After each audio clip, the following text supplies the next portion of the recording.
அத்தியாயம் 67. டாக்டர் படித்தவள்தான். இதே துடிப்பின் அளவை தெரிந்தவள்தான். அவளால் அவள் இதயம் நிமிடத்துக்கு 72 தாண்டி துடிப்பதை உணர முடிந்தது. முகமெங்கும் வேர்த்துவிட அந்த வாஷ்ரூம் சென்று தண்ணீர் கொண்டு அந்த முகத்தை அழுத்தி கழுவி கொண்டாள். இன்னும் கூட அவள் இதயம் வேகமாக துடிப்பதை நிறுத்தவே இல்லை. என்னாச்சு? அவள் முதுகுக்கு பின்னே கேட்ட சத்தத்தில் திரும்பி பார்த்தாள். பெண்ணொருத்தி கண்களில் கூர்மையுடன் நின்று கொண்டிருந்தாள். நத்திங், தேங்க்ஸ் என்று அவசரமாக அவள் ரூம் வந்து மூச்சை இழுத்து விட்டாள். இன்னும் கூட அவளுக்கு அவன் கேட்ட வார்த்தையும் ஆளை இழுத்து போடும் பார்வையும் அவள் சிந்தையிலிருந்து விலகவே இல்லை. அது உன்கிட்டதான் இருக்கு, பை சான்ஸ் கிடைக்குமா ஸ்வீட் என்று அவன் சொன்ன வார்த்தை அவள் மூளையில் ஓடிக்கொண்டே இருந்தது. நெற்றியை பிடித்தபடி அப்படியே அமர்ந்து விட்டாள் மான். அவளுக்கு சில காட்சிகள் கனவு போல் வந்து சென்றது. அது தீரனை நெருங்கி அவள் முத்தமிட்ட காட்சி. ஐயோ என் அவசரமாக தலையை அங்கும் இங்கும் சிலுப்பிக் கொண்டாள் பெருமூச்சுடன்.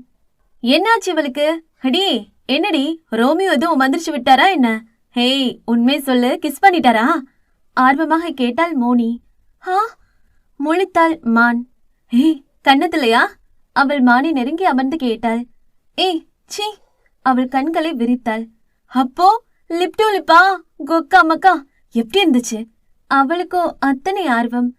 சி, ஆள பாரு, வெக்கம் இல்லையாடி உனக்கு? இப்படியா கேப்ப? அதெல்லாம் இருந்தா ஏண்டி உங்க கூட குப்பை கொட்ட போற? மச்சி மச்சி, நான் இது வரைக்கும் படத்துலயும் சேனலையும் தாண்டி பாத்திருக்கேன். நிஜத்துல கிஸ் பார்த்ததே இல்லடி. அந்த ஃபீல் எப்படி இருந்துச்சு? கன்னத்தில் கையை வைத்து கதையை போல் கேட்டவளின் தலையில் நங்கென்று ஒரு கொட்டு வைத்தாள் மான். பொண்ணு மாதிரி பேசுறி, எப்ப பார்த்தாலும் மென்டல் மாதிரி பேசாம போய் வேலை பாரு. அந்த மாதிரி எதுவும் நடக்கல, ஆள பாரு என்று இன்னொரு அடி போட்டு விட்டு சென்றாள் மான். ச்சே, பிரின்சஸ் மாதிரி 2 அழகனுங்க இருந்தோம் இப்ப வரைக்கும் ஒரு கிஸ் கூட கொடுக்க மாட்டேங்கிறா. நானா இருந்தா ஐயோ, நமக்கு கொடுத்து வச்சது அவ்வளவுதான் என்று பெருமூச்சு விட்டாள். மேடம், அந்த 6th பெட் பேஷண்ட் லூஸ் மோஷனா போறாரு, கொஞ்சம் வந்து என்னன்னு பாருங்க மேடம் என்று நர்ஸ் ஒருத்தர் வந்து சொல்லிவிட்டு சென்றார். வர போங்க, என் வாழ்க்கை இப்படியே போயிரும் போலையே என்று பெருமூச்சுடன் எழுந்து சென்றாள் மோனி. மான் வழக்கமாக நைட் டியூட்டி வருவதுதான் வழக்கம். பகலில் காலேஜ் சென்று விடுவாள். ஆனால் ஒரு வாரம் மட்டும் காலேஜுக்கு லீவ் சொல்லியிருந்தாள். அதனால் அந்த ஒரு வாரம் பகலில் டியூட்டிக்கு போய்விட்டு இரவு வேலைக்கு செல்லலாம் என்று பிளான் செய்து வைத்திருந்தாள். வேலை முடிந்து எப்பொழுதும் அவளை வசீகரன் தான் அழைத்து செல்வான். அதே ஞாபகத்தில் இன்றும் வந்து அந்த கார் அருகே காத்திருந்தான் வசீகரன். இன்று எப்பொழுதும் போலில்லாமல் அதிரன் வீட்டுக்கு செல்ல வேண்டும் என்று நினைக்கும் பொழுது அவளையும் அறியாமல் ஒரு சோகம் வந்து அவள் முகத்தில் குடிக்கொள்ள, அதே சோர்வுடன் அவள் ரூமில் இருந்து கிளம்பி வரும் பொழுது அவள் போனுக்கு ஒரு SMS ஒன்று வந்து நின்றது. ஏ மானே, ரோமியோ SMS பண்ணிருக்காருடி, மோனி சிரிப்புடன் சொன்னாள். மான் போனை எடுத்து பார்த்தாள். உனக்காக பார்க்கிங்ல வெயிட் பண்றேடி என்று SMS அனுப்பியிருந்தான் தீரன். பெருமூச்சு விட்டவளுக்கு பேசாமல் இப்படியே அந்த ஜன்னல் வழியாக குதித்து விடலாம் என்று தோன்றியது. மை டியர் மானே, இப்ப என்ன பண்ண போற? ஒரு பக்கம் ஜோ வெயிட்டிங், இன்னொரு பக்கம் ரோமியோ வெயிட்டிங். மேடம், இப்ப என்ன பண்ண போறீங்க என்று அவளை விட மோனிதான் ஆர்வமாக இருந்தாள். ஏய், எதுக்கடி அவளை டென்ஷன் பண்ற? மான், உனக்கு என்ன தோணுதோ அதே செய் என்று விக்கி அவள் தலையில் ஒரு கொட்டு வைத்தபடி சொன்னான். மான் அவள் உடைமைகளை எடுத்துக்கொண்டு கீழே வரும் பொழுது ஒரு பக்கம் வசி காத்து கொண்டிருந்தான். இன்னொரு பக்கம் தீரன் அவன் கார் அருகே வெயிட் பண்ணி கொண்டிருந்தான்.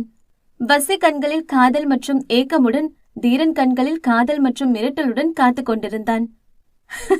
ஆஹா மானே, நீ செலக்ட் பண்ணி தாண்டி ஆகணும் என்று மோனி அதை ஜாலியாக வைப் செய்தாள். அவள் கவலை அவளுக்கு தானே தெரியும். மான் கால்கள் மெல்ல மெல்ல தீரனை நோக்கி நடந்தது. தீரனோ வெற்றி சிரிப்பு சிரித்து கொண்டான். அவளுக்காக கார் டோரை திறந்து விட்டான். எனக்கு தெரியும் டெடி, நீ ஏன் கூட தான் வருவன என்றவன் சொல்லி முடிக்கவில்லை. மான் அந்த காரில் ஏற போனவள் வசீகரனின் வாடிய முகத்தை கண்டு காரை விட்டு காலை எடுத்தாள். தீரனோ புரியாமல் பார்த்தான். சரி சார், அந்த வீட்டுக்குள்ள மட்டும்தான் நீங்க என் புருஷன், நான் நடிக்கணும், வெளியல்ல. என்னால ஜோவை கஷ்டப்படுத்த முடியாது என்றவள் அவன் முறைப்பதை கண்டு கொள்ளாமல் வேக எட்டுடன் வசீகரன் முன்பு போய் நின்றாள். மிஸ்டர் ஜோ, என்ன டிராப் பண்ணுவீங்களா என்றாள் அவன் கண்களை பார்த்தபடி. வசீகரன் தலை சிறு புன்னகையுடன் ஆடியது. ஆஹா, நான் இதை எதிர்பார்த்ததுதான் என்று தாடையில் கையை வைத்துக் கொண்டாள் மோனி. அங்கு கண்கள் சிவக்க அவளை முறைத்துக் கொண்டிருந்த தீரனை ஒரு பார்வை பார்த்தபடி வசீகரன் காரில் ஏறி சென்று விட்டாள் மான். தீரன் கண்கள் சிவக்க அந்த கார் டோரை ஓங்கி சாத்தியவன் காரில் அமர்ந்து காரை எடுத்துக்கொண்டு எங்கோ சென்றான். கோபம் தீரும் வரை காரை நிறுத்தாதவன் அந்த கடற்கரை வந்து காரை நிறுத்தினான். அந்த உப்பு மணலில் நடந்தவன் தண்ணீரில் கால்களை நனைத்து கண்களை மூடினான். அப்பொழுது அவன் கண்முன் வந்தது ஒரு குழந்தை உருவம். அந்த 12 வயது சிறுவனாக அந்த இருட்டு அறைக்குள் பயந்து போய் கால்களை சுருட்டி அமர்ந்திருந்த தீரன் திடீரென வெளிச்சம் வரவும் கலங்கிய கண்களுடன் திரும்பி பார்த்தான். அங்கே கைகளில் மெழுகுவர்த்தியை பிடித்தபடி அழகாய் கண்களை சிமிட்டி ஒரு குழந்தையாக புன்னகை முகம் மாறாமல் வந்து நின்ற மான்வழி மெல்ல அவன் முன்னே வந்து மண்டியிட்டு அமர்ந்து அவள் பாவடை கொண்டு அவன் முகத்தில் வடிந்த வியர்வையை துடைத்து விட்டாள். தீரன் பயத்தில் அவள் சுண்டு விரலை பிடித்து கொண்டான். "என்ன விட்டு போறாத டெடி, பயமா இருக்கு." அந்த இருளை கண்டு பயந்து போனபடி சொன்னான். "நான் எங்கேயும் போகமாட்டேன் அதிரா, உன் கூடவே தான் இருப்ப. பயப்படாத, அழுவாத, நான் இங்கே இருக்கேன், சரியா?" என்று அவன் அருகே மண்டியிட்டு அமர்ந்தவள் அவன் கன்னத்தை துடைத்து விட்டாள். அவளை எத்தனையோ டார்ச்சர் செய்திருக்கிறான், அவளை அழுக வைத்திருக்கிறான், அதை கண்டு ரசித்தும் இருக்கிறான். ஆனால் அவன் அழுவது தாங்காமல் அந்த வீட்டில் முதல் முறை உனக்கு நான் இருக்கிறேன் என்று சொன்னது அவள்தான். இவன் கண்ணீரை கண்டு தாங்காமல் அவனை தாங்கியவள் அவள்தான். அந்த இருளில் மாட்டிக்கொண்டவனை காக்க வந்த தேவதையாகத்தான் தெரிந்தாள் மான்வழி. அன்று மட்டுமல்ல, ஒவ்வொரு முறையும் அவன் துவண்டு போகும் பொழுது அவன் அருகே அவள் இருந்திருக்கிறாள். அதை நினைத்து பார்த்தபடி கண்களை திறந்தவனுக்கு இப்பொழுது கோபம் எல்லாம் காணாமல் மறைந்து போனது. "டெடி." அவன் இதழ்கள் முணுமுணுத்து கொண்டது. அதே சமயம் வசீகரன் வெளியே அந்த பேலஸ் முன்பு இறக்கிவிட்டான். அரை மணி நேர பயணத்தில் இருவரிடமும் மௌனம் மட்டுமே ஆட்சி செய்தது. இருவருக்கும் பேச 1000 இருந்தது. ஆனால் எப்படி பேசுவது என்றுதான் தெரியவில்லை. வசி எதையோ பேசலாம் என்று நினைக்கும் பொழுது, "அப்போ நான் போட்டுமா மிஸ்டர் ஜோ?" என்றாள் மான். பேச வந்தவன் மௌனமாக தலையை மட்டும் ஆட்டினான். அவள் வீட்டுக்குள் செல்லும் வரை காத்திருந்தவன் அவள் சென்றதைக் கண்டு விரக்தியாக சிரித்து கொண்டான். உயிருக்கு உயிராக நேசிக்கும் காதலியை கட்டியவன் வீட்டில் விட்டு செல்லும் நிலை உலகத்தில் எவனுக்கும் வரக்கூடாது என்று பிரார்த்தனை செய்து கொண்டு வண்டியை எடுத்தான். இதை மாடியிலிருந்து பார்த்து கொண்டிருந்த விகா கண்களில் வஞ்சகம் நிறைந்தது. இன்று வரை அவளுக்கு வசீகரன் மீது ஒரு கண் இருக்கத்தான் செய்தது. அவர்கள் இருவருக்கும் கல்யாணம் என்ற போது அவள் கொஞ்சம் மனசு மாற நினைத்தாலும், எப்பொழுது தீரனுக்கும் மானுக்கும் கல்யாணம் நடந்ததோ அந்த நொடி வசீகரனை எப்படியாவது உசார் செய்து விடலாம் என்று கனவு கண்டாள். ஆனால் அவளை வசீகரன் டிராப் பண்ணி செல்வதை பார்த்ததும் அவள் மொத்த வஞ்சகமும் மான் பக்கம் சென்றது. "உன்னை விட மாட்டேன்டி வசி, எனக்கு தான்" என்று வஞ்சகமாக சிரித்து கொண்டாள். மான் சோகமாக வீட்டுக்குள் நுழையும் பொழுதே அவளுக்கு வேலை ஏவ மொத்த குடும்பமும் காத்திருந்தது. ஒவ்வொருத்தரும் அது வேண்டும் இது வேண்டும் என்று வேலை ஏவினார்கள். ஃப்ரெஷ்அப் ஆகிவிட்டு வந்து செல்வதாக மாடி நோக்கி தனியாக நடந்தவளை கண்டு இன்னொரு பக்கம் அந்த வீணாய் போன வீணை இதுதான் சான்ஸ், அவளை டேஸ்ட் பண்ணலாம் என்று 2 அடி வைப்பதற்குள் ஒரு வலிய கரம் ஒன்று கண்ணிமைக்கும் நேரத்திற்குள் மான்வளையின் கொடியிடையே இரும்பு கரங்களால் இறுக்கி பிடித்து அந்த சுவற்றில் அணை கட்டியது. ஒரு நொடி பயந்து போன மான் கத்தலாம் என்று நினைக்கும் சமயம் தன் முன்னே நின்றவனை கண்டு அவள் கண்கள் 2ம் பெரிதாய் விரிந்தது. அவள் இதழ்கள் அப்படியே ஸ்டக்காகி போக அவள் முன் நூலளவே இடைவெளியில் அவளை அணைத்தபடி சிவந்த கண்களுடன் நின்று கொண்டிருந்தான் தீரன். வழக்கம் போல் அவன் சூடான மூச்சு காற்றும் அவன் மேலிருந்து வந்த பிரத்யேக வாசனையும் அவளை தடுமாறு செய்தது. அவன் கூர்வழிகள் 2ம் அவள் கண்களை சலனமின்றி சந்தித்தது. "தீட்டாத ஓவியம் நீ, மீட்டாத மெல்லிசை நீ, ஈட்டாத காவியம் நீ, செதுக்காத சிற்பமும் நீ, பூக்காத புன்னகை நீ, புரியாத புதிரும் நீ, பூவிழியே." அவன் இதழோர கவிதை அவள் காதுகளை தழுவி சென்றது. இதை கண்டு வினை கண்கள் 2ம் வஞ்சகமாய் சிவந்தது. கோபத்தில் அங்கிருந்த சுவற்றில் குத்தினான். அத்தியாயம் 68. அந்த கூர் போடும் விழிகளை சந்திக்கும் திறன் அந்த மான்வழியாளுக்கு இல்லை போலும். அந்த படபடக்கும் விழிகள் அங்கும் இங்கும் தடுமாறி திரும்பிக் கொண்டது. அவள் நேர்பார்வை பார்த்தால் கூட அவனுக்கு பெரிதாய் தெரியாது போலும். ஆனால் ஒவ்வொரு முறையும் அவனை விட்டு விலகி செல்லும் பொழுதும் அவனை சந்திக்க அவள் போடும் முட்டுக்கட்டையும் தான் இன்னும் இன்னும் அவள் மீதான சுவாரஸ்யத்தை அவனுக்கு அதிகப்படுத்துகிறது. வினை முகமெல்லாம் வன்ம புன்னகையுடன் வன்மமாக பார்த்து கொண்டிருந்தான். "என்ன பண்றீங்க?" வார்த்தை தடுமாற்றம் கொண்டது மானுக்கு. அவன் நெருக்கத்தில் அவள் இதயம் பன்மடங்கு துடித்தது. "நீதானே டெடி சொன்ன, வீட்டுல நான் புருஷன் என்ன பண்ணணுமோ அதைத்தான் பண்றேன்" என்றான் கண்களில் குறும்புடன். "என்ன?" "ரொமான்ஸ் டி, ரொமான்ஸ் ரொமான்ஸ்" என்றான் கண்களில் குறும்பை கூட்டி. "கையெடுங்க, நான் போகணும்" ஏதோ கொஞ்சம் தைரியத்தை கூட்டி சொன்னாள். "முடியாதுன்னு சொன்னா என்ன பண்ணுவ?" திமிர் பார்வையுடன் கேட்டான். மான்விழி கொஞ்சம் பதறினாள். விட்டால் அழுது விடுவாள் போலும். "ஏய், அழுது தொலையாதடி, தாத்தா பாத்துட்டு இருக்காரு. அவர் முன்னாடி இப்படி புருஷன் பொண்டாட்டி மாதிரி நடந்துகிட்டாதான் அவருக்கு டவுட் வராது" என்றான் இன்னும் அவளை நெருங்கி நின்றபடி. "அதுக்கு கொஞ்சம் தள்ளி நிக்கலாமே" என்று அவனிடம் இருந்து கொஞ்சம் விலகி கொள்ள பார்த்தாள். ஆனால் அதற்கு அந்த கல்வன் விட வேண்டுமே. இல்ல, புருஷன் பொண்டாட்டி இப்படி க்ளோஸா தான் இருக்கணும் என்று நெருக்கமாக நெருங்கி நின்றவனின் மூச்சு காற்று பெண்ணவள் முகத்தில் பட அவளுக்குத்தான் அவன் நெருக்கத்தில் பெரிய அவஸ்தையாக இருந்தது. ஏ டெடி, ஹஸ்கி வாய்ஸில் அழைத்தான் தீரன். பெண்ணவளுக்கு அவன் கண்களை பார்க்கும் திறன் இல்லை.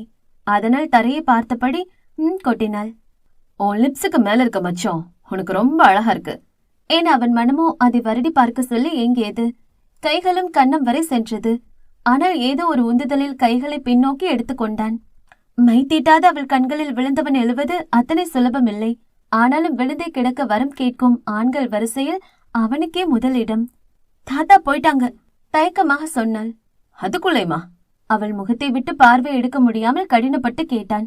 சிறு குழந்தையிடம் இருந்து மிட்டாயை பறிப்பது போல்தான் அவன் நிலையும் இருந்தது. சிறு பிள்ளை போல விலக மனமே இல்லாமல் அவளை விட்டு விலகி நின்றான். அவ்வளவுதான். அடுத்த நொடி அந்த பூங்கோதை அங்கு நிற்பாளா என்ன? எடுத்தா பாருங்க ஓட்டம், அப்படி ஒரு ஓட்டம். தீரன் இதழில் கண்ணுக்கு காணாமல் வந்து மறைந்தது ஒரு மெல்லிய புன்னகை. வழக்கம் போல ஃப்ரெஷ் அப் ஆகி தாத்தாவை பார்த்துவிட்டு வந்தவள் கிச்சனுக்கு சென்று வேலைகளை செய்ய துவங்கினாள். தீரனுக்கு சில வேலைகள் இருந்ததால் அவன் மட்டும் வரவில்லை. மற்றபடி அனைவரும் வந்து சாப்பிட அமர்ந்தார்கள். அதுவும் மான்விழியை முறைத்தபடி. என்னதான் பல மாஸ்டர் வைத்து சமைத்தாலும் கூட மான்விழி பக்குவம் யாருக்கும் வராது. அது உண்மையாக இருந்தாலும் யாரும் ஏற்றுக்கொள்ளவும் மாட்டார்கள். அவளுக்கு அதற்கான அப்ரிசியேஷன் கொடுக்கவும் மாட்டார்கள். அந்த ட்ரைனிங் டேபிளில் இட்லி, தோசை, 3 வகை சட்னி, சப்பாத்தி, சாம்பார், குருமா என்று அனைத்தையும் சுட சுட அதே சமயம் மணக்க மணக்க அடுக்கி வைத்தாள் மான்விழி. ராகவேந்திரன் அவளை முறைத்தபடி வந்து அந்த சாப்பாடு மேசையில் அமர்ந்தார். வேலைக்காரிங்கிற நினைப்பு எப்பவுமே மனசுல இருக்கணும். எங்க அதை மறந்து அநியாயமா உனக்கு நெருக்கமானவங்க சாவுக்கு காரணமாகிருவியோன்னு நினைச்சேன். ஆனா பரவாயில்ல, புரிஞ்சுக்கிட்டேன்.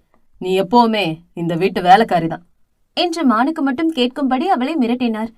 மானுக்கு பயத்தில் கைகள் நடுங்க டப் டப் என்ற காலடி சத்தம் கேட்டு திரும்பி பார்த்தவள் ஒரு டிஷர்ட் மற்றும் ஷார்ட்ஸுடன் நடந்து வந்த தீரன் பக்கம் பார்வையை திருப்பினாள். மான் அனைவருக்கும் பரிமாறிக் கொண்டிருக்க விக்காவும் அவள் அன்னையும் ஏதோ கஞ்சாடி காட்டிக் கொண்டார்கள். தோ, சப்பாத்தியா இது? ரப்பர் மாதிரி இருக்கு. மனுஷன் திப்பானா இது? தோசை ரவுண்டா இருக்கணும். இது என்ன ஷேப்னே தெரியல. இது என்ன? இட்லினா பூ மாதிரி இருக்கணும். இது பூலாங்கல் மாதிரி இருக்கு. ஆளையே விட்டு எரியலாம் போலவே. இது என்ன சாம்பாரா இல்ல தண்ணியா? இப்படி இருக்கு. சட்னியில உப்பே இல்ல. மொத்தத்துல ஒண்ணுமே நல்லா இல்ல. என்ன கொஞ்சம் வெளியே போனது பழசு மறந்து போயிருச்சா? இவ்ளோ கேவலமா பண்ணிருக்க? தோ என்று துப்பினாள் விக்கா. அங்கே ஒரு பழுத்த அமைதி. ராகவேந்திரன் நக்கலாக சிரித்துக் கொண்டார். உண்மையில் அனைத்தும் ருசியாகவே இருந்தது. விக்கா, என்ன பேசுற? எல்லாமே நல்லதானே இருக்கு. மகி மானுக்கு சப்போர்ட் பண்ணி பேசினான். நீ அவளுக்கு கூஜா தூக்காத, எல்லாமே கேவலமா தான் இருக்கு என மறுபடியும் மான் மனம் நோகும்படி பேசினாள். மான் முகமே வாடிவிட்டது. பார்த்து பார்த்து செய்த உணவே ருசியாக இருக்கிறது என்று பாராட்டவில்லை என்றாலும் கூட இப்படி திட்டாமல் இருந்தாலே போதும். ஓ சமையல நாய் கூட திங்காதடி என்று மேலும் மேலும் பேசினாள். மான் கண்கள் கலங்கிவிட்டது. ஏனோ சம்பந்தமே இல்லாமல் முதல் முறை கட்டியவன் தனக்காக பேச மாட்டானா என்று அவள் கண்கள் தீரனை நோக்கியது. அர்த்தமற்ற நோக்கம் என்று அவள் மூளைக்கும் தெரியும். நீ நினைப்பது தவறென்று அவள் மனதுக்கும் புரியும். ஆனாலும் ஏனோ ஏங்கியது. இவ்வளவு நேரம் விகா பேசுவதையெல்லாம் கேட்டுக்கொண்டு அமைதியாக இருந்த தீரன் இப்பொழுது சாப்பாட்டு மேசையில் தாளம் கொட்டியபடி நிமிர்ந்து பார்த்தான். யூ ஆர் ரைட், சாப்பாடு கேவலமா தான் இருக்கு என்றான் மானை பார்த்தபடி. மானும் பட்டென்று கலங்கிய கண்களுடன் தீரனை நிமிர்ந்து பார்த்தாள். பழக்கப்பட்டதுதான் என்றாலும் ஏனோ மனம் வலித்தது அவன் சொல்லும் பொழுது. சப்பாத்தி ரப்பர் மாதிரி தான் இருக்கு. இட்லிய சுத்தியல் மாதிரியே யூஸ் பண்ணலாம் போல. தோசை சர்க்கிள் மாதிரி இல்ல, ரெக்டாங்கிள் மாதிரி இருக்கு. அப்புறம் சாம்பார் சட்னி எல்லாமே மோசம்தான் என்றான் அவள் சொன்னதை அப்படியே திருப்பி. விகா மானை பார்த்து நக்கலாக சிரித்துக் கொண்டாள். அவளை அவமானப்படுத்தி விட்டதாய் நினைத்து. அதனால இப்ப நான் ஒரு விஷயம் டிசைட் பண்ணிட்டேன். இவ்ளோ கேவலமா சமைக்கிறவ இனிமே அந்த கிச்சனுக்கு போய் சமைக்க வேணாம். இவ்ளோ நல்ல கமெண்ட்ஸ் கொடுக்கற நீ கண்டிப்பா பெரிய செஃப்பா தான் இருப்ப. அதனால இனிமே நீதான் சமைக்கணும் என்று அசால்ட்டாக பெரிய இடியை அவள் தலையில் இறக்கினான் தீரன். என்ன? அவள் மட்டுமல்ல, மொத்த குடும்பமும் ஷாக் ஆனது. ப்ரோ, நான் எப்படி? எனக்கு சமைக்க தெரியாது அவசரமாக பதறிக்கொண்டு சொன்னாள் விக்கா. என்ன விக்கா, அடுத்தவங்க சமைக்கிறத கமெண்ட்ஸ் பண்றதுக்கும் குறை சொல்றதுக்கும் முதல்ல நமக்கு தகுதி வேணும். உனக்கு கண்டிப்பா அந்த தகுதி இருக்கு. அதனால இனிமே நீதான் சமைக்கணும். தெரியலனா கத்துக்கிட்டு சமைக்கிற, புரியுதா என சிரிப்புடன் சொன்னாலும் நீ அதை செய்தே ஆக வேண்டும் என்ற மிரட்டல் இருந்தது. ப்ரோ என்றவள் மேற்கொண்டு எதையோ பேச வர தீரனின் உஷ்ண பார்வையில் அவள் வாய் தானாக மூடிக்கொண்டது. சாப்பாடு கேவலமா இருந்தாலும் இன்னைக்கு ஒரு நாள் அட்ஜஸ்ட் பண்ணிக்கோங்க. நாளைக்கு விக்கா சமைப்பா. என்று சிரிப்புடன் சொன்னவன் அங்கு வாடிப்போய் நின்று கொண்டிருந்த மான்வழி கையை பிடித்து இழுத்து அவன் பக்கத்தில் அமர வைத்தான். மான்வழியோ பதறிக்கொண்டு எழுந்து கொள்ள பார்த்தாள். ஆனால் அவன் பிடியோ இரும்பு பிடியாக இருந்தது. கையை விடுங்க அதிரா, நான் இங்க உட்காரக்கூடாது என்று சற்று பயந்து கொண்டே சொன்னாள் மான். ஏன் மேடம் என்ன விஐபியா? தனியா தான் சாப்பிடுவீங்களோ? மிரட்டலுடன் கேட்டான். நான் இங்க உட்காரக்கூடாது சார், பிளீஸ் என்றால் மற்றவர்களின் கோப பார்வையை கண்டு பயந்தபடி. இதுக்கு முன்னாடி நீ எப்படியோ, நோ நீ இந்த வீட்டு மருமக, அதனால இங்க இருக்கவங்களை விட உனக்கு ரைட்ஸ் இருக்கு. சோ நீங்க தான் உட்காரணும் ஏன் அவள் கால்கள் இரண்டையும் அவன் கால்கள் கொண்டு பிடித்துக் கொண்டான், நகர விடாதபடி. அது அங்கிருந்தவர்களுக்கு அவமானமாக இருந்தது போலும். அதனால் கோபமாக எழுந்து கொண்டார்கள், சாப்பிடாமலே. மானுக்குத்தான் அனைவரும் சாப்பிடாமல் எழுந்து செல்வது கஷ்டமாக இருந்தது. எல்லாரும் சாப்பிடாம போறாங்க, வருத்தமாக சொன்னாள். உன் சாப்பாடு அவ்வளோ கேவலமா இருக்கும் போல, கண்ணடித்து சொன்னான். அப்ப ஏன் சாப்பிடுறீங்க, வச்சிட வேண்டியதானே? அவளையும் தாண்டி கோபத்தில் வந்தது அவள் வார்த்தைகள். சாப்பிட்டுக் கொண்டிருந்தவன் மெல்ல ஸ்லோ மோஷனில் திரும்பி பார்த்தான். இவ்வளவு நேரம் வராத கோபம் அவனிடம் மட்டும் எட்டி பார்த்தது. அதுவும் அந்த கோபத்தில் சிவந்திருந்த மூக்கை கண்டு அவன் சுவாரஸ்யம் கூடியது. நானும் அப்படித்தான் நினைச்சேன். ஆனா சாப்பாட்டை வேஸ்ட் பண்ணா என் பொண்டாடிக்கு பிடிக்காதே. கண்களில் குறும்பு மின்ன சொன்னவனை கண்டு உதட்டை சிலுப்பிக் கொண்டவள் வேக எட்டுக்களுடன் அறையை நோக்கி ஓடினாள் கோபமாக. தீரனுக்கு அவள் கோபமும் பிடித்திருந்தது, அவள் செய்த சாப்பாடும் பிடித்திருந்தது. அறைக்கு வந்த வெளியோ கோபத்தில் அங்கும் இங்கும் நடந்தாள். நல்லா இல்லையா, அப்படி எதுக்கு சாப்பிடணும், வச்சுட்டு போக வேண்டியதானே என்று தனக்குத்தானே புலம்பிக் கொண்டவள் கட்டிலின் ஓரம் படுத்து அதையே முணங்கிக் கொண்டிருந்தாள். தீரன் வரும் சத்தமும் கேட்டது, அவன் கதவை மூடும் சத்தமும் கேட்டது. அதைவிட கூடுதலாக இன்னொரு சத்தமும் கேட்டு மானின் கண்கள் அதிர்ச்சியுடன் திரும்பி பார்க்க எல்இடி டிவியில் ஓடிக்கொண்டிருந்தது ஒரு காட்சி ஒன்று. அதை கண்டு அடித்து பிடித்து எழுந்து அமர்ந்தாள் மான். தீரனோ கால் மேல் கால் போட்டபடி அந்த காட்சியை ஜாலியாக வைப் பண்ணி பார்த்து கொண்டிருந்தான். அட டெடி, எழுந்துட்டியா? அங்க பாரு, அந்த காஸ்ட்லி காரை எப்படி பொறுக்கி பசங்க அடிச்சு நொறுக்குறாங்க பாரு. பாவம், யாரு காரோ தெரியல. ஒரு நிமிஷம் கொஞ்சம் உத்து பார்க்கும்போதுதான் தெரியுது அது வசீகரன் காரு. அடடா பாவம், அநியாயமா காரை உடைக்கிறாங்களே என்று உச்சி கொட்டி கொண்டான். அங்கே 6-7 பேர் சேர்ந்து வசீகரன் காரை அடுத்து நொறுக்கினார்கள். மான்வழி அதிர்ச்சியுடன் தீரனை திரும்பி பார்த்தாள். அவளுக்கு தெளிவாக புரிந்தது அது தீரன் வேலைதான் என்று. நிறுத்த சொல்லுங்க பிளீஸ், அப்படி பண்ணாதீங்க, அந்த காரை அவர் ரொம்ப ஆசைப்பட்டு வாங்கினாரு, பிளீஸ் நிறுத்த சொல்லுங்க என்று கெஞ்சினாள். தீரன் தலையை சாய்த்து பார்த்தான் அவளை. ரொம்ப தூரம் போயாச்சு, அவ்வளவு சீக்கிரம் விட முடியாது டெடி. இது எதற்கான அர்த்தம் என்பது அவளுக்கு புரியவில்லை. நீ அப்படி பண்ணிருக்க கூடாது டெடி.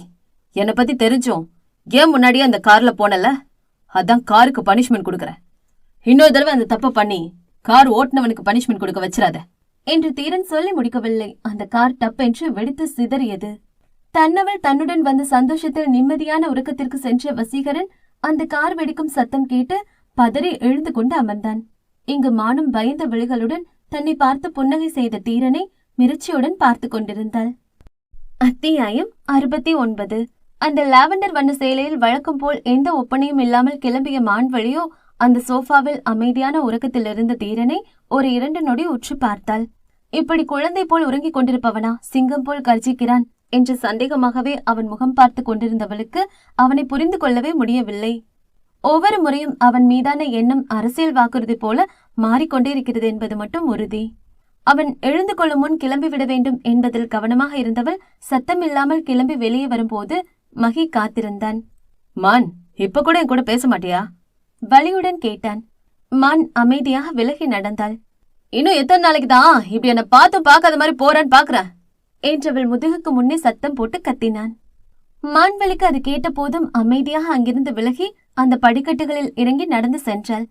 அதே நேரம் லிப்ட் முன்னே எண்ணெய் ஊற்றி வைத்து ஆர்வமாக காத்திருந்தாள் விகா. ஏ மானே, நான் நேத்து எல்லாரும் முன்னாடி அசிங்கப்பட நீதாண்டி காரணம். உன்னை சும்மா விட மாட்டேன்டி. உனக்கு பதில் கொடுக்கத்தான் நீ வர்ற வழியில எண்ணெய் ஊத்தி வச்சிருக்க. அந்த எண்ணெயில நீ காலை வைக்கணும், வழுக்கி விழணும், உன் இடுப்பு உடையணும். நடக்குண்டி இது. அப்போ உன்னை பார்த்து நக்கலா சிரிப்பா இந்த விகா என்று ஆர்வமாக அந்த பக்கம் ஒளிந்து நின்று மானின் அலறல் சத்தத்திற்காக காத்திருந்தாள் விகா. அவள் எண்ணியது போலவே அம்மா என்று ஒரு அலறல் சத்தமும் கேட்டது. ஆஹா, இதோ வந்துட்டேன்டி என்று பல்லை காட்டி அவள் திரும்பி பார்க்கும் நேரம் மானு அவளை தாண்டி கடந்து சென்றாள். என்ன இவ இங்க போறா? ஆனா யாரோ கத்துற சத்தம் கேட்டுச்சு. அப்ப அது யாரு என்று எட்டி பார்த்தாள் விகா. அங்கே விழுந்து கிடந்தது வேறு யாரும் இல்லை, அவள் அன்னைதான். ஆத்தாடி, எவடி அவ நடக்கிற பாதையில எண்ணெய் ஊத்தி வச்சிருக்கது? இடுப்பு போச்சே என்று அங்கும் இங்கும் உருண்டு கொண்டிருந்தார். அதைக் கண்டு பெண்ணவளும் ஓட்டம் எடுத்து விட்டாள். நேரம் கழித்து கண் விழித்த தீரன் கண்கள் முதலில் தேடியது தன்னவளைத்தான். அவள் இந்நேரம் கிளம்பி இருப்பாள் என்று தெரிந்தாலும் ஒரு நப்பாசையில் தேடினான். ஆனால் அவன் எண்ணியது போலவே பெண்ணவள் அங்கு இல்லை. மான் போட்டிருந்த அதே லாவெண்டர் கலர் ஷர்ட்டை டக்கின் செய்து பிளாக் கலர் பேண்ட் என்று நேர்த்தியாக கிளம்பி வந்தவனை வழிமறித்து நின்றார் அவன் தந்தை ராகவேந்திரன். தீரன், உன் மனசுல என்ன நினைச்சிட்டு இருக்க? சற்று கோபமாக கேட்டார். தீரன் ஒரு மாதிரி தலையை சாய்த்து கண்களில் குறும்புடன் தன் தந்தையை பார்த்தான். ஏன், உங்களுக்கு தெரியாதா நான் யார நினைப்பேன்னு? இது கொஞ்சம் கூட நல்லா இல்ல. இந்த சொத்துக்காக தான் அமைதியா இருக்கேன். இல்லனா இங்க நடக்கிறதே வேற. அவளுக்கு நீ ரொம்ப இடம் கொடுக்கற. அது சரியா கிடையாது. யோசிச்சு பண்ணு. உனக்கு என்ன பத்தி ரொம்ப நல்லா தெரியும். மிரட்டலுடன் சொன்னார். சிரித்துக் கொண்ட தீரன் தாடியை தடவியபடி திரும்பி நின்றான். ஐநோ, ஆனா உங்களுக்கு தான் என்ன பத்தி தெரியல. நீங்க பார்த்த பழைய தீரன் இல்லனா. நான் ரொம்ப பேட் பையன் டேட். நீங்க சொல்லிட்டு செய்வீங்க, ஆனா நான் செஞ்சுட்டு தான் சொல்வேன். ஓகே, லேட் ஆயிடுச்சு, வரட்டுமா என்று சிறு சிரிப்புடன் சொன்னவன் அங்கிருந்து விசில் அடித்தபடி நடனம் ஆடிக்கொண்டே கார் நோக்கி செல்ல ராகவனோ அவன் போன திசையை வெறித்து பார்த்து கொண்டிருந்தார். 6 மாசத்துக்கு அப்புறம் அவளை என்ன பண்ணுன்னு எனக்கு தெரியும் என்று வில்லத்தனமாக சிரித்துக் கொண்டார். இரவெல்லாம் மானுக்கு ஒரு பொட்டு கூட உறக்கமே இல்லை. உறக்கமில்லாமல் அங்கும் இங்கும் உழண்டு கொண்டிருந்தவள் அதிகாலையிலே கிளம்பி வந்து விட்டாள். இவள் உள்ளே வரும்பொழுதுதான் மோனியும் அவள் ஸ்கூட்டியை வைத்துவிட்டு நடந்து வந்தாள். என்ன வேகத்தில் வந்தானோ, சரியாக தீரனும் இவர்கள் பின்னே வந்ததைக் கண்டு இருவரும் மரியாதை நிமித்தமாக வணக்கம் வைத்தார்கள். மானே, எனக்கு ஒரு விஷயம் மட்டும் சொல்லு. இதென்ன 2 பேரும் சொல்லி வச்ச மாதிரி சேம் கலர் ட்ரெஸ் போட்டு வந்திருக்கீங்க? என்ன மேட்டர் என்று கிண்டல் செய்தாள். அப்பொழுதுதான் மானும் அதை கவனித்தாள். அந்த கேடி பையன் செய்த ஃப்ராடு இப்பொழுதுதான் அவளுக்கே புரிந்தது. தீரன் வேக எட்டுடன் முன்னே நடக்க அவன் பின்னே நடந்து சென்றார்கள் அவர்கள் இருவரும். அப்பொழுது அந்த பக்கம் சென்று நர்ஸ் பேசிக் கொள்வது அவர்களுக்கு அப்பட்டமாக கேட்டது. Wow, what a man! சும்மா சொல்லக்கூடாதுடி. நம்ம புதிய எம்டி செம்மையா இருக்காரு. எப்படியாவது இவரை மட்டும் கரெக்ட் பண்ணா போதுண்டி, வாழ்க்கை பலனை அடைஞ்சிடலாம் என்று தீரனை சைட்டடித்து பேசிக் கொண்டிருந்ததை கேட்டு அவர்களை முறைத்து பார்த்தாள் மான். இதுக்குதான் ஹாஸ்பிட்டல் வரீங்களா? வேலை பார்க்க வரல, அப்படித்தானே? என கோபமே கொள்ளாத மான் முதல் முறை கோபம் கொண்டு பேசியது அதிர்ச்சியை கொடுத்தது அவர்களுக்கு. சாரி மேம் என்று மன்னிப்பு கேட்டு சென்றார்கள் அவர்கள். ஏ மானே, உண்மை சொல்லு. உன் புருஷன் ஹாஸ்பிட்டல்ங்கிறதுனால இப்படி திட்டினியா, இல்ல உன் புருஷனை சைட் அடிச்சதுனால திட்டினியா? 2க்கும் இல்ல. டியூட்டி டைம்ல வேலை பார்க்காம கதை பேசினதுக்காக. பேசாம வாடி என்று இருவரும் கேபின் செல்லும் போதே அங்கு வரும் வழியில் வசீகரனை கண்டு சடன் பிரேக் போட்டு நின்றது அவள் கால்கள். அவனிடம் எப்படி கேட்பது என்று தெரியாமல் அவள் கையை பிசைந்து கொண்டிருந்தாள். சீனியர், விக்கி சொன்னா உங்க கார் வெடிச்சிருச்சுன்னு. இப்ப என்னாச்சு? அதுக்கு இன்சூரன்ஸ் பண்ணிருக்கீங்க தானே? மோனியை முந்திக் கொண்டு கேட்டாள். வசீகரன் வார்த்தை மோனியிடம் இருந்தாலும் பார்வை மானிடம் இருந்தது. இன்சூரன்ஸ் பண்ணிருக்கேன், சோ ஒன்னும் பிரச்சனை இல்ல மோனி. கம்ப்ளைண்ட் கொடுத்திருக்கேன், பாப்போம். சின்ன பசங்க அந்த பக்கம் சேட்டை பிடிச்சவங்க, அவங்கதான் ஏதாவது பண்ணிருப்பாங்கன்னு நினைக்கிறேன் என்று சிறு புன்னகை செய்தான். எப்படி சொல்வாள் அவனிடம் அது சிறுவர்கள் செய்த வேலை இல்லை, ஒரு சிறுத்தை குட்டி செய்த வேலை என்று? மிஸ்டர் ஜோ என்று எதையோ பேச வாயெடுக்கும் நேரம் பொறுக்கவில்லை போலும் அந்த போக்கிரி பையனுக்கு. உடனே அழைத்து விட்டான் அவன் கேபினுக்கு. மிஸ்டர் ஜோ, நம்ம லஞ்ச் டைம்ல பேசலாம். அப்புறம் வழக்கம் போல உங்களுக்கு சேர்த்து நானே குக் பண்ணி எடுத்துட்டு வந்திருக்கேன் என்று அவசரமாக சொன்னவள் தேக எட்டுடன் என்னவோ ஏதோ என்று தீரன் கேபின் நோக்கி ஓடினாள். எஸ் சார், வர சொன்னீங்களா? ஹா டெடி என்று மேசையில் ஏறி அமர்ந்து தாளம் போட்டுக் கொண்டிருந்தான் அந்த கேடி. இங்க வா என்றான் ஒற்றை விரல் நீட்டி.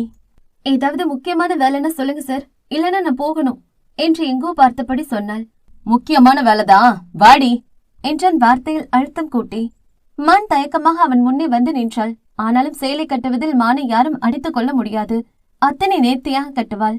அவளின் சேலை கட்டு அவனை கொஞ்சம் தடுமாற வைத்தது என்பதில் எந்த சந்தேகமும் இல்லை. அதிலும் அந்த சேலைக்கட்டில் அவள் அங்க வளைவுகள் அச்சு பிசராமல் தெரிந்தது.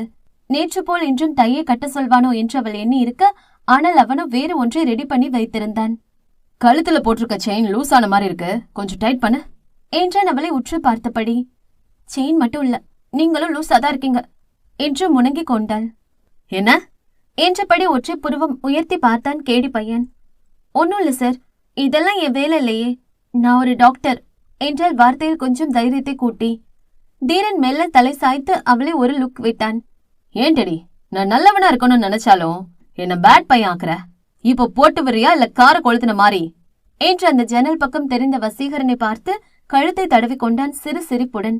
அவன் என்ன சொல்ல வருகிறான் என்று அவளுக்கு தெளிவாக புரிய அடுத்த வார்த்தை பேசுவாளா என்ன அந்த மடந்தை? வேக எட்டுக்களுடன் வந்து அவன் அருகே நின்றவள் அவன் செயின் கொக்கியை டைட் செய்ய பார்த்தாள். ஆனால் அது அசையவே இல்லை. வாயை வைத்துதான் கடிக்க வேண்டும். அதனால் வேறு வழியே இல்லாமல் மெல்ல எக்கி அவன் கழுத்தோடு ஒட்டியிருந்த செயினின் கொக்கியை கடித்து டைட் பண்ணி கொண்டிருந்தாள் மான். இந்த நெருக்கத்தில் பெண்ணவள் மீதிருந்து வந்த அந்த பயத்தமாவு மற்றும் கஸ்தூரி மஞ்சளின் நறுமணமும் அத்துடன் அவள் தலைக்கு தேய்த்து குளித்த சீகக்காயின் நறுமணமும் அவன் நாசியில் ஏறியது. தூக்கலாக பெர்ஃப்யூம் அணிந்து வரும் பல பெண்களுக்கு மத்தியில் இந்த நறுமணமும் பெண்ணவளின் அருகாமையும் அவனை பித்தம் கொள்ள வைத்தது.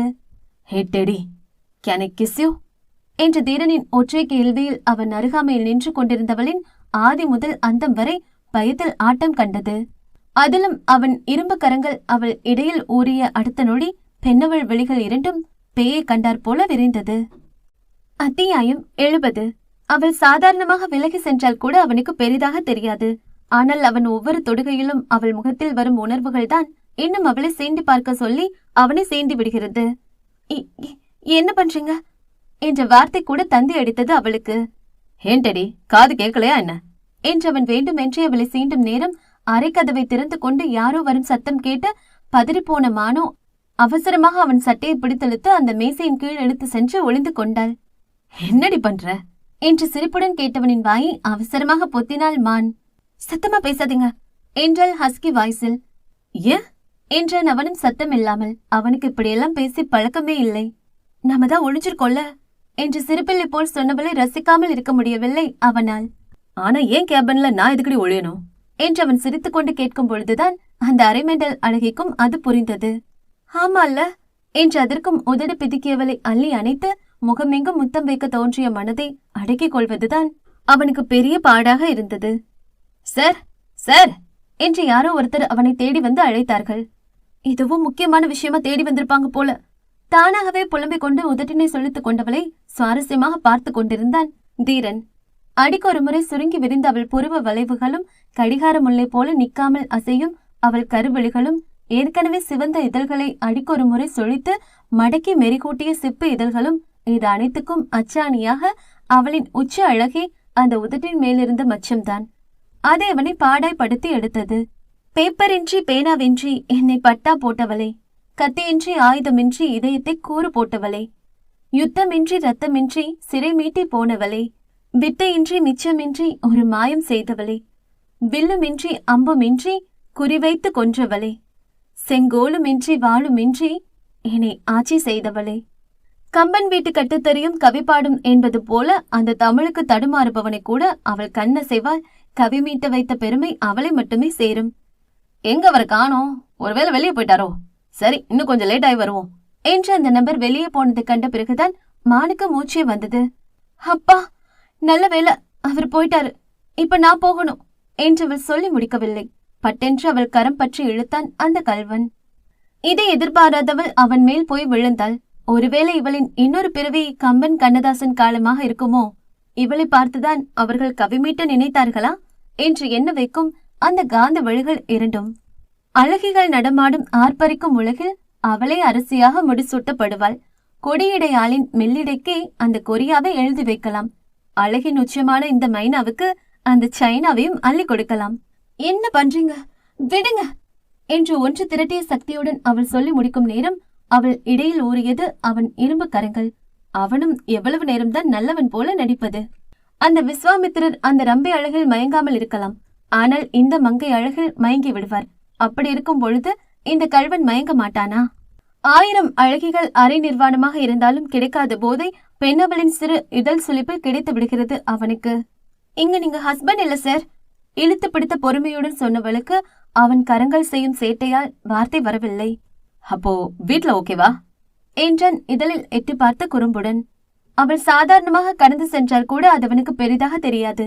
ஆனால் அவன் ஒவ்வொரு தொடுகைக்கும் அவள் முகத்தில் வரும் பல 100 எக்ஸ்பிரஷன் தான் இன்னும் அவளை சீண்டு சொல்லி அவனை சீண்டி விடுகிறது. இதுதான் கொடியிடையோ? எங்கடி எலும்புதான் இருக்கு, சதைய காணோம். கொஞ்சம் நல்லா தின்னா உன் சொத்தை குறைஞ்சு போயிரும்.